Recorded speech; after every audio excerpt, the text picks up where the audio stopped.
আসসালামু আলাইকুম। আপনারা যারা ইমোর রিংটোন চেঞ্জ করতে পারছেন না তারা এই ভিডিওটি দেখে নিন।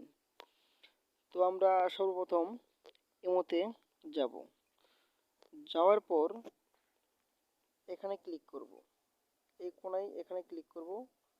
তো চলুন আমরা ওখানে ক্লিক করি। তারপর দেখবেন এভাবে এরকম একটা ইন্টারফেস চলে আসার পরে আমরা ক্লিক করব সেটিংয়ে। সেটিংয়ে যাওয়ার পর দেখবেন নোটিফিকেশন নামে একটি অপশন আছে, সেখানে যাব।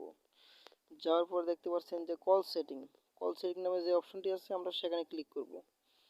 ক্লিক করার পর দেখতে পাচ্ছেন যে রিংটোন নামে যে অপশনটি আছে সেখানে ক্লিক করব।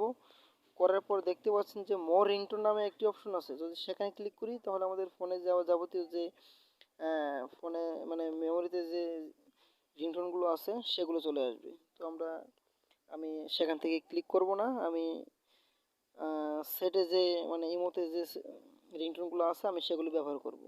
তো আমি চেঞ্জ করব না, আপনারা চাইলে মানে যেটা পছন্দ হবে আপনারা সেটা আহ, দিয়ে দিয়ে নেবেন।